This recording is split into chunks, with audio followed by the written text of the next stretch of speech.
the food fighters. The fighting, but with food. Is a horrible impression. I cannot impersonate Christopher Walken. Sometimes an action figure line comes along and it's so completely simple and it just sort of works. I mean, it might be a little stupid on the surface, but that stupid is exactly the reason why we all end up falling for it. And today we're going to be talking about one of those lines. A goofy concept, a set of simple toys, and a short-lived fad at the time that years later has collectors hungry to get their hands on them. This is Rewind Toys. I'm your host, Jason Emmett, and today we're getting into a fight, a food fight.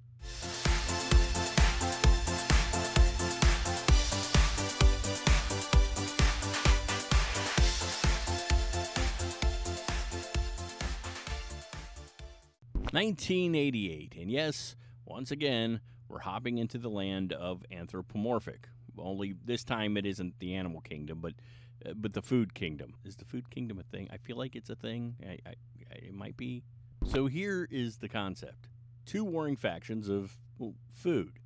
The good kitchen commandos and the rotten refrigerator rejects. Both battling it out for kitchen supremacy. Yes, kids, they were Mattel's food fighters. So where did these bite-sized battlers come from? Well, most believe the idea was just Mattel looking for a cheap way to mass-produce figures to the masses. We'll talk about the figure build here in a few minutes. Now, He-Man, which had been a big hitter for Mattel, was beginning to lose some steam, and the company was looking for something unique and new and, well, affordable. As we all know, it was the trend of the 80s to go weird. Madballs, Ninja Turtles, and Humanoids, Muscles, they were all weird. And these guys, these food fighters, well, they were just that. They were weird, but they were also fun, and fun appeals to kids.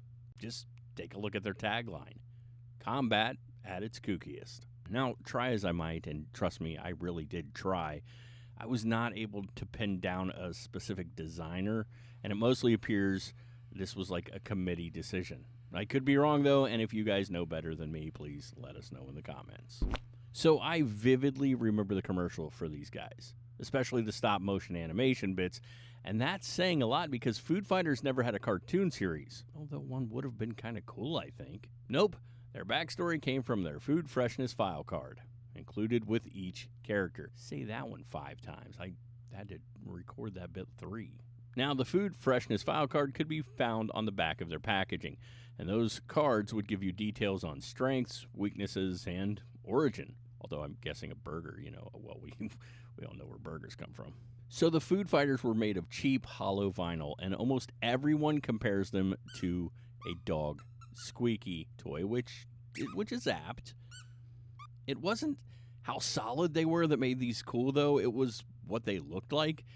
The detail for these guys was on point. The food choices were fun, and who doesn't enjoy a donut or a taco with arms and legs wearing a little battle helmet? Their arms were articulated and made of harder stuff than their bodies, and most came with accessories like a gun and a backpack. But that was pretty much all the articulation you got. There were 10 figures in total, 5 good guys, 5 bad guys, and it was filled full of puns. We start with Brigadier General the Hamburger. Then we go to my favorite, Major Munch the Donut. Donuts. There was a chicken leg named Lieutenant Leg, Sergeant Scoop the ice cream cone, and Private Pizza, who looks like the Spawn love child of Pizza the Hut. There were also a couple of variants, one of Sergeant Scoop, here it is, and of course Major Munch's pink frosted version. Now these variants are highly sought after, so if you have one, well, good for you. Now let's talk spoiled food. See what I did there? Mean Wiener. Oh, he's a hot dog. That makes way more sense. Taco Terror, the taco, also a favorite of mine. Fat Frenchie, the French fries. Short Stack, which was pancakes. And a cookie. Gave me cookie, got you cookie. You gave me cookie, I got you cookie, man. The cookie's name was Chip the Ripper. Now, we also received 2 variants from the bad dudes. There was Short Stack, who got one, as did Chip the Ripper, who got a velvety chocolate version. Tasty. So did the food fighters have vehicles? You bet your ass they did. They had 3, all of them carrying that food theme over in a way that made the line even more appealing. I'm so sorry, guys. The combat carton with its awesome ketchup bottle cannon. I mean, this thing looks fantastic. It looks like an egg case, and it can carry guys. I mean, that's just what a way to carry the theme over. We then have the barbecue bomber, a grill with a spatula catapult. Last was a flying frying pan, again, say that 5 times fast, called the fry chopper. Guys, it had bombs that looked like cans of tomato soup and corn, and its landing gear is made up of hot dogs. Hot dogs. Now that I stop and think of it, that's sort of like comparable to a normal helicopter with humans for landing gear, which is a tad disturbing, I suppose. Anyway, everything about this line was just a blast, man. I mean, like, it was so cool and so much fun. So, did the Foo Fighters have a playset? Are you kidding? Every badass action figure line has a playset, right? The stunning-looking Fort Fridge, like, for real? Is it seriously? So yeah, it did not get a playset.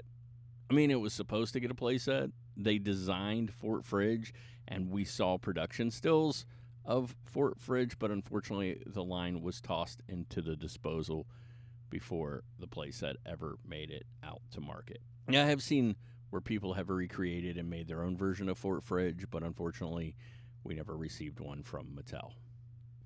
I mean, there was a lunchbox, there was a coloring book, we had a few Halloween costumes, but we never got the playset. We wanted the playset, we didn't get one. Hey, have you guys subscribed to the channel? Some of you have, and for that, we here at Rewind Toys thank you. The rest of you, well, we hope you do, because we really like you. We like hanging out with you. So please and thank you, subscribe to the channel. That's all I got. So the toy line was short-lived, 1988 through 1989. But they were well-liked. I mean, people really liked them, at least kids did. Now, I'm not sure what the actual downfall was, aside from their cheap material, and maybe that was just it. Maybe parents didn't like buying them for their kids because they felt flimsy.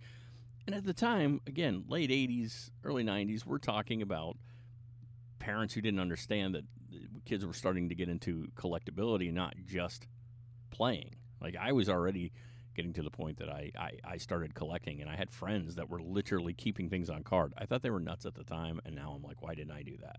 So, yeah, they were a bit flimsy, but they weren't expensive, though, at least not back in 1988. Today, they're a bit pricey, but they weren't back then. Now, since it was short-lived and well-liked, collectors are always looking to snag these guys. They display very well, and, well, look at them. They just look cool, and they look great on a shelf. I mean, who doesn't want an anthropomorphic donut waving a gun? Now, personally, I would welcome a full set gracing my shelf. I do not have a full set gracing my shelf, but I would love to. These guys are hard to find, though. I mean, you can find them. They're usually a little rough or scuffed up, but finding them complete, not very easy. They're usually missing accessories, and when you do find them, they run a little high, but I would love to have them.